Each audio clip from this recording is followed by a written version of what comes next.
For every character on the Bionic Bunny show, there are many more doing their jobs behind the scenes. It's the same here on Star Trek: The Next Generation. Every week you see the captain, Geordi, and the rest of the Enterprise crew. Worf, Counselor Troy, Data, Commander Riker. Together, they keep the ship running at warp speed. But there's another group of people behind the scenes that you never get a chance to see. Until now. Take the light another 6 inches. Okay, that's good. Thank you. Bring that over.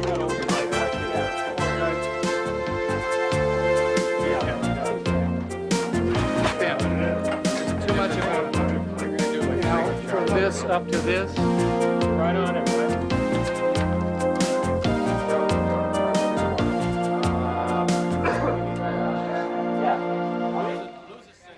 The day begins for us in the makeup trailer, where we're transformed into our characters for the show.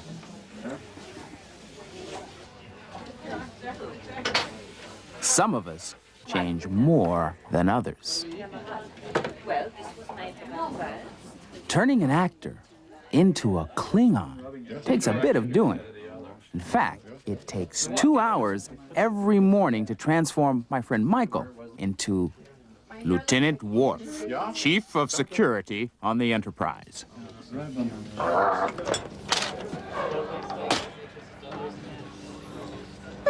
Stand aside, I take large steps.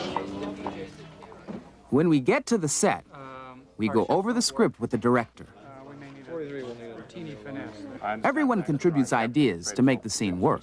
Captain, I've determined what is malfunction on the freighter. So you get a sense of build that. Yeah, building it. You're tightening up the action. Start it with You take your best shot. All right, let's rehearse.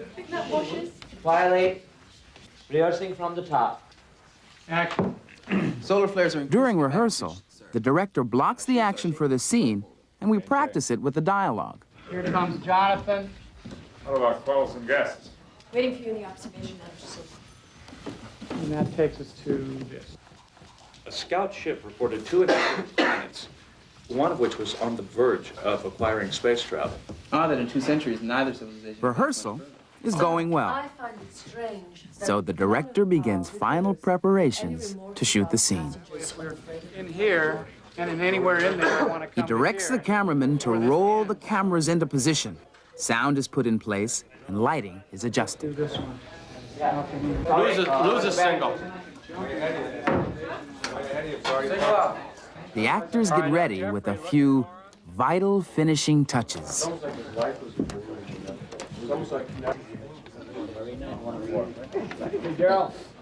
All right, here we go. Places, please. They should still look left. The crew has done a great job and everything is ready. Now they look to us, the actors, to bring the scene to life. Focus for the camera is measured. And roll, please. We wait for the director's cue. Background. Action, LeVar. Solar flares are increasing in magnitude, Captain. The shields are shaky, but they're holding. Maintain. Door. How are our rather quarrelsome guests? We're waiting for you in the observation lounge, sir. Mr. Data, what can you tell us about the inhabitants of this system? It's a cut. The scene is shot from many angles. Now the cameras are rolled into a new position and props are moved out of the way.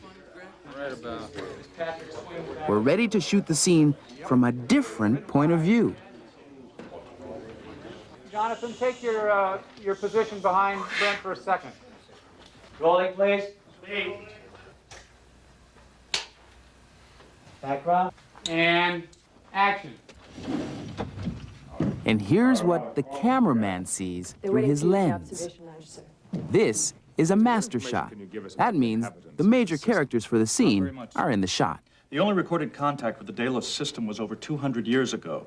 A scout ship reported 2 inhabited planets. Now the captain's close-up.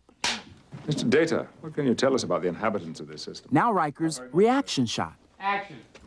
Not very much, sir. The only recorded contact with the Delos system and Data's close-up. Background. Action. The system was over 200 years ago. And so it scout goes.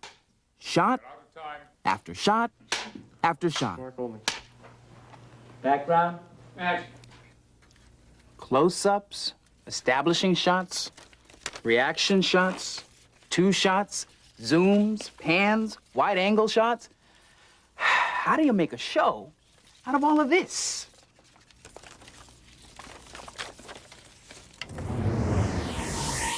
You take it to an electronic editing house. Action. Solar flares increasing in magnitude, Captain. Shields are shaky. We're here at the Post Group in Hollywood, California, where a lot of the post-production work for Star Trek The Next Generation is done. And this is Rob Legato. He's the show's visual effects supervisor. He's here working with a couple of the guys from the post-production team on some of the scenes we shot the other day. Hiya, Rob. How you doing? Good, good. Welcome. LeVar, I'd like to introduce you to Fred Raimondi and Rich Thorne. This is LeVar Burton. Hiya, Fred. Hiya, Rich. So this looks pretty complicated. What are all these buttons and knobs? Well, actually, everything in the room is a remote control for all the tape machines, which are actually downstairs in the basement, so to speak. Aha. And what your keyboard there then is... This is a computer that lets me roll the tape machine to a specific point to make an edit. Well, let's edit some film. Great. Okay. But we were working on scene 42. Remember scene 42? The one with the solar flares and the people come on board and That's right, that's right. So what are we doing first? the one we cut to the wide shot now. Okay. Solar flares. Editing film or videotape is like putting together a puzzle. And each shot is a piece of that puzzle. The editor rolls through all of the shots, selects the ones that best tell the story to make a scene. When all of the scenes are put together, we have a show. Solar flares increasing in magnitude, Captain. Shields are shaky, but they're holding. Maintain. How would I rather quarrelsome guest?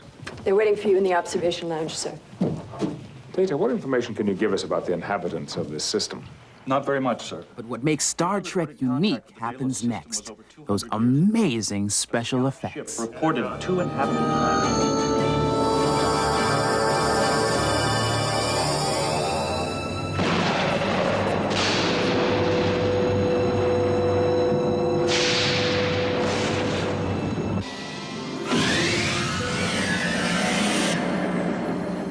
Captain, we're passing Warp 10. Rob and his team create these effects in some very surprising ways. So, Rob, where does this process of visual effects start? Well, it starts with the script. They write a scenario and they describe what they think it should be, and then I have to take a look at the script and interpret it and decide what I think it should be. Well, in this scene, the writer says, they enter cautiously. In the center is a shiny black box. It pulsates with a glowing light. Well, after I read that, I decided to make it about 100 feet tall. And this is what you came up with? And this is what I came up with. So what we decided to do, since this is in keeping with the rest of the script, everything was octagonally shaped, we decided to make an octagonally shaped model made out of old model parts, pieces from aircraft carriers and tanks and planes and cars. So in creating these things, you can use absolutely anything. You can make this little tiny object, which is about 2 feet tall, look like it's 100 feet tall.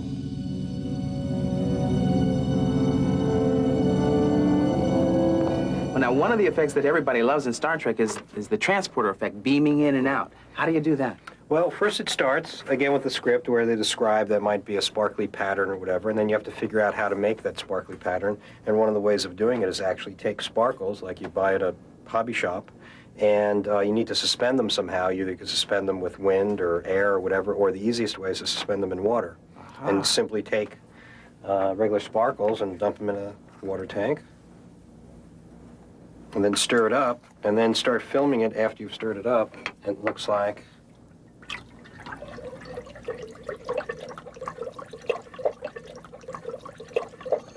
Look at that.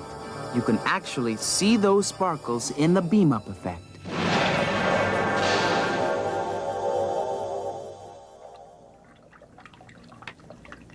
Rob, that's amazing.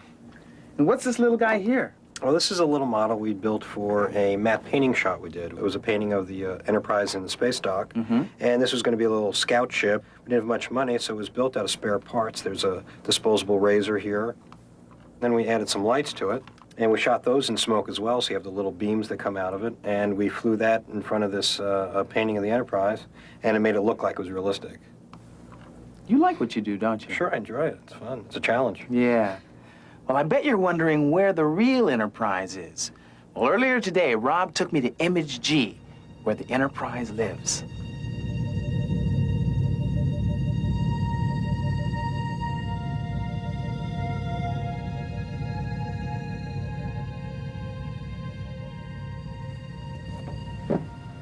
So this is it. This is the Enterprise. Rob, how big is it? 6 feet. Now, I noticed that the ship is upside down. Why is she upside down? It's upside down so that you can shoot across the bottom of the ship for when it comes overhead. So it's actually just easier to shoot it with it Right. upside down, Yeah. and then you flip the camera upside down, and it looks like it's it going looks right side up. So the camera is actually moving around. Yeah, the way we make the ship look like it's moving is actually not move the ship. We leave it stationary so it's all lit correctly, and we just move the camera. And when you put it against a star field, it appears that the ship is actually flying when it's really not. It's the camera that's doing all the movement. It's the camera that does all the work. Amazing. Now these guys are ready to put the Enterprise into space. This, I want to see. So, Rob, we've shot the model. Now what? Now we have to take all the pieces that we shot of the model, all the various passes that we call it, and we put it together to make one shot. Aha. What are you going to lay in next? There's the existing planet. Right. And the stars. And then the next thing we'll do is we would put the Enterprise over that. To actually insert the Enterprise into a shot, it's a little more difficult than just kind of placing the ship into the shot. One of the things we need to do is actually cut a hole in the background. So we use a cookie cutter of sorts, something that looks like this. That's just a shape of the Enterprise. A silhouette. A silhouette.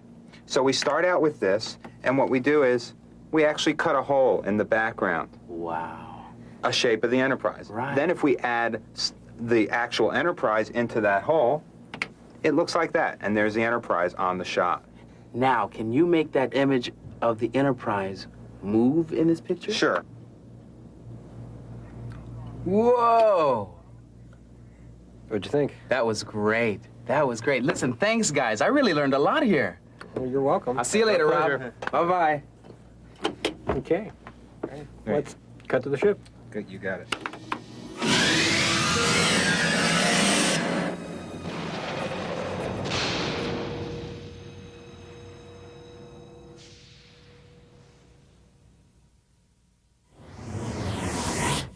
Walking along the miles of corridors that there are on this ship, you begin to understand the power that it takes to keep it running. Let me show you something. This is the engine. This is the energy source that powers the Enterprise as she explores unknown worlds. Pretty impressive, huh? You know, there's something else that can help you explore the universe. Books. They can take you literally anywhere. So if you like the Bionic Bunny show, then here are 3 that'll take you where you've never gone before. But you don't have to take my word for it. You know, things on the set don't always go, well, perfectly. Captain, the freighter's hold temperature is approaching critical. We're losing the freighter. We have to beam those people out there now or even sooner, or as soon as I can give the order. That's a car. Captain Toujon, we're not able to attach the what's the names? Captain Toujon, we're not able to attach the tractor beams. Okay, we cut. Captain Toujon, we're not able to. Sorry, gentlemen. Okay, that's a cut.